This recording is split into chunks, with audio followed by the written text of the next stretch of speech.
laughed at you if you had told them a decade ago that the co-founder of Crocs shares his secret to success. The internet has made it easier than ever to learn just about anything you want. So, with all this content and information available, how did you know which ones to learn from and which ones actually work? Luckily for you, laptop styler, for today's video, we will be talking about how the co-founder of Crocs shares his secret to success. Remember that while the first step is completing any of these amazing stories, the second and possibly more important step is taking action, even if it's imperfect action. Lyndon Duke Hansen, co-founder of Crocs. Right before Crocs got off the ground, he was living on a friend's couch.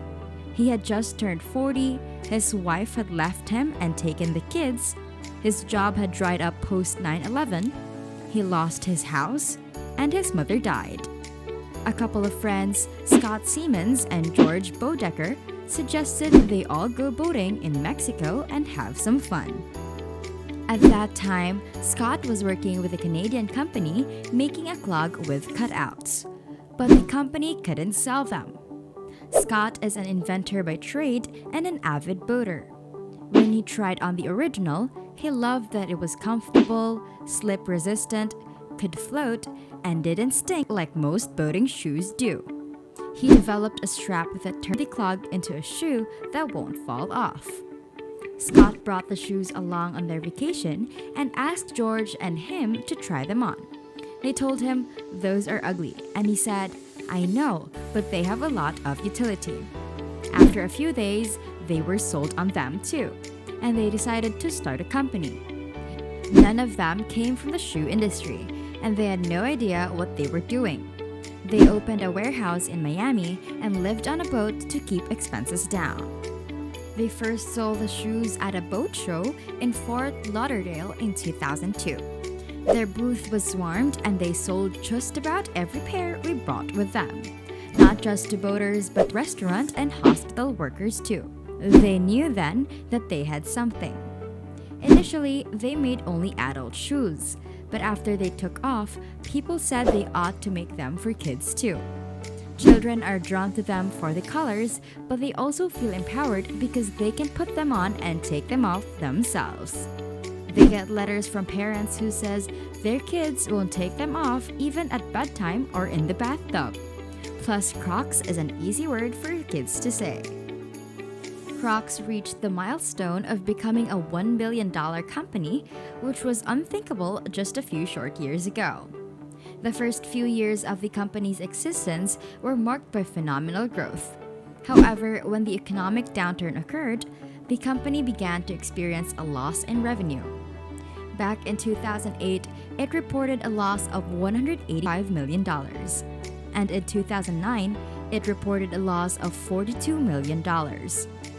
Crocs were seen as more of a luxury purchase during difficult economic times by the company's most loyal demographic, which consisted of people who were looking for comfortable, eco-friendly products. Which is why the company decided to implement its new strategy.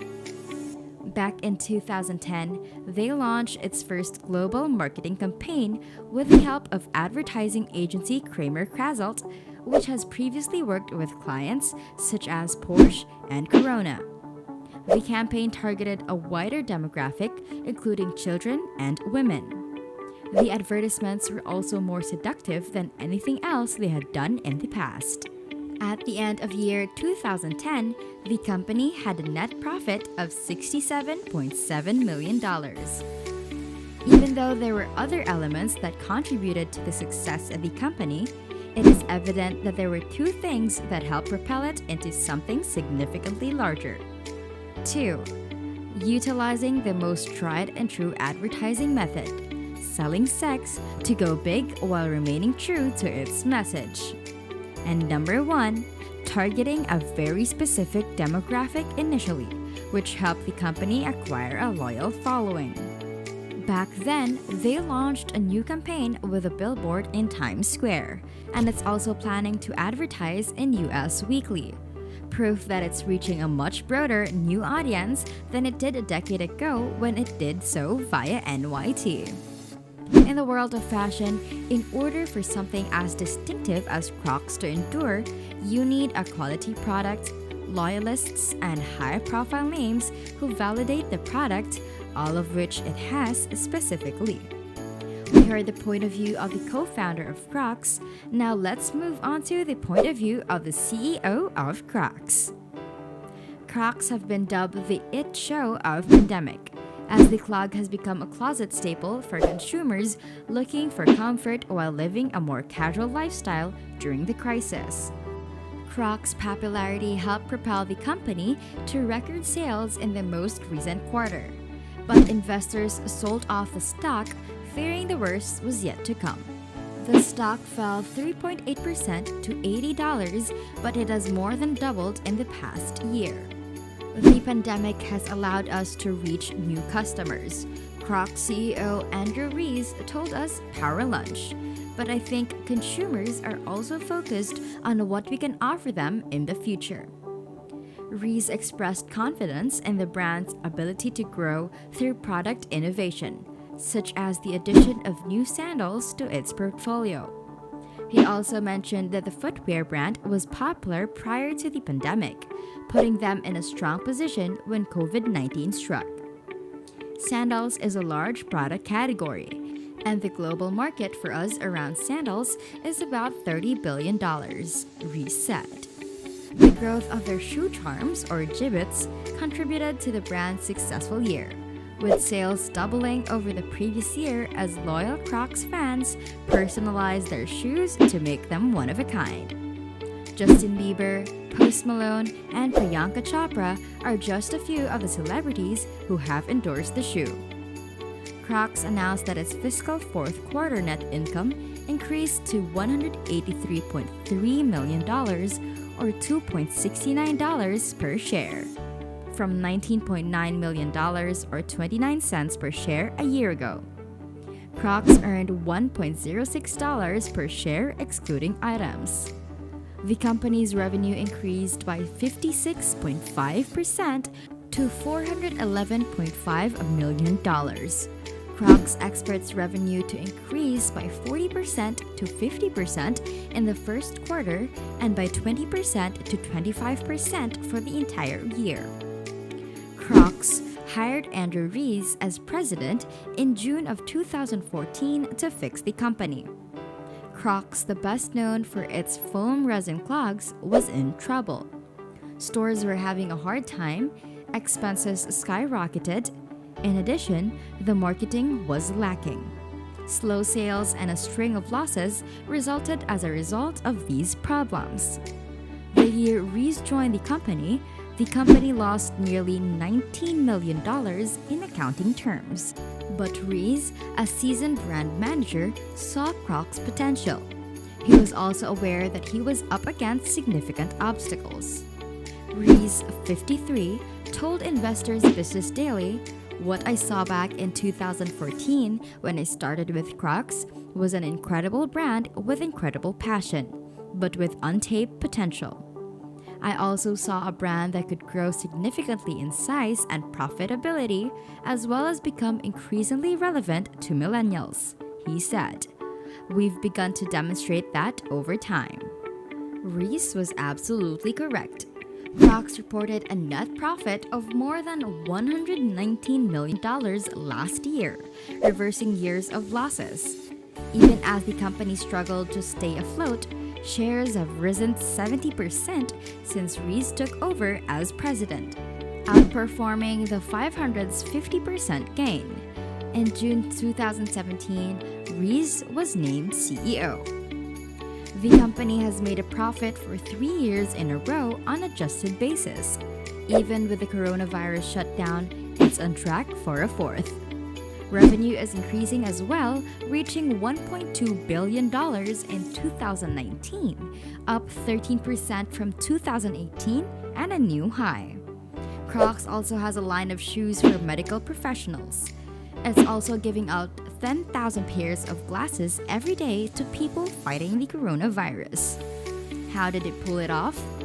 embrace social media. Rees increased social and digital marketing to resurrect the company. He collaborated with buzz-generating influencers like Vera Bradley and Post Malone. He also brought the brand back to its roots, the classic clog. Crocs has been on a roll, one of our mentors said. Rees deserves a lot of credit for the resurgence of the brand and its current success. He moved quickly after being named CEO rather than trying to diversify even more. His strategy was to concentrate. One of our mentors explained. Increase brand awareness through a diverse fan base. According to Rees, improving brand relevance is crucial. Crocs has always had incredible global brand awareness, according to Rees, ranking on par with other global mega brands. We needed to concentrate on making the brand more relevant to a wider audience, he explained. In each of the last 3 years, Rees and his team have increased Crocs' brand relevance by double digits. According to the Crocs CEO, a collaboration with multi-platinum recording artist Post Malone fits Crocs' "Come As You Are" brand message. Post is clearly someone who lived his life in line with what the brand is, Rees said, and equally as important, he was already a true fan of our brand. Crocs collaborations place a premium on diversity. This includes collaborations with Malone, Pizza Slime, and multi-platinum country music star Luke Combs, as well as luggage and handbag designer Vera Bradley. What makes it fun and powerful is that we embrace that diversity and plan to continue to expand it in the future. Like the CEO of Crocs, simplify your business. The strategy of reducing the company to its essence worked. Between 2017 and 2018, Rees reduced Crocs' store fleet by 160. The amount of money spent on overhead has decreased dramatically. Crocs had around 360 stores at the end of the year. Getting the company smaller so it had a very profitable, strong growth model was key to the turnaround's success. They grew it with very effective marketing once they got it there, taping a vein that hit with millennials.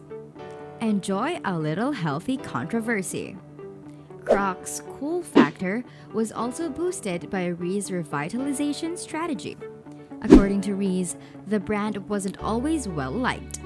Making Crocs cool again required taping into the brand's twofold consumer perception. The brand has an inherent tension. People either love it or hate it, Rees explained. We leaned in and took advantage of the contrast.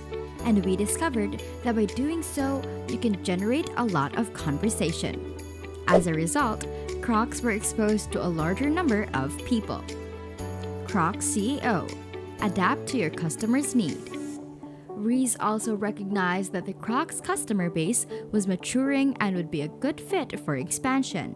According to Rees, many customers born in the early 2000s grew up wearing Crocs.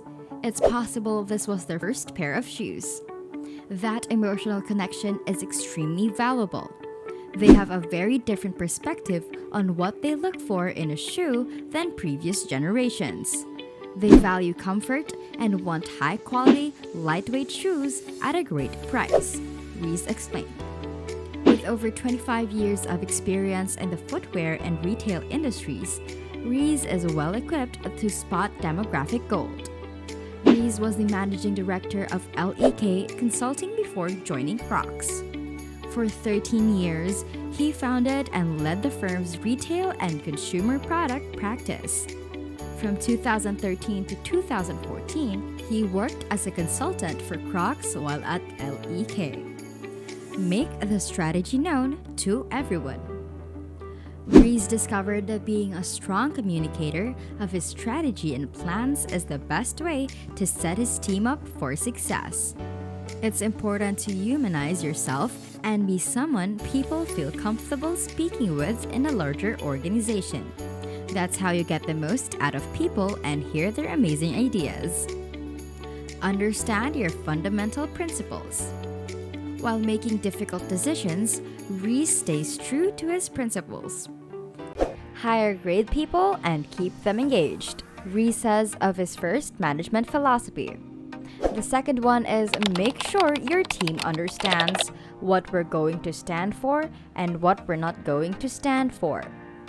When it comes to strategy, you can never over-communicate, he said. The third principle is execution. Focus on consistent, dependable execution and have a well-defined plan, he advised. Recognize when you've made a mistake.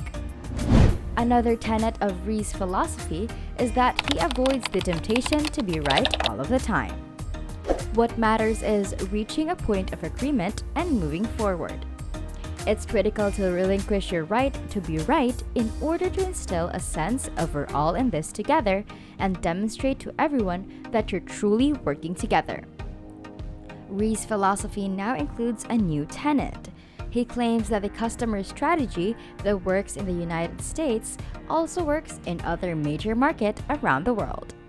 His strategy is to use a very consistent advertising and marketing approach all over the world. Other great leaders can teach you a lot. How does Crocs ensure that the turnaround is long-lasting? Paul Fireman, the founder of Reebok, taught him a thing or two. You need to figure out what people are willing to put up with and what they're willing to compromise. You'll have a great business once you figure that out and solve it, Rees said. We're concentrating on bringing the Crocs brand to more people in more places around the world and paying close attention to our customers to understand what they want and need. For the next few years, one of our mentors believes the turnaround will be sustainable. He said, I think they're in the early innings. And that's it for this video, Laptop Lifestyler. Remember to subscribe to our channel, and if you feel like we've delivered value, please share this video with one person. That's right, just one person as a token of your appreciation for the hard work we put into making content that educates and helps you on your mission of building your own fortune. Remember, you can watch video after video, but it isn't until you actually take action that you'll start to see results.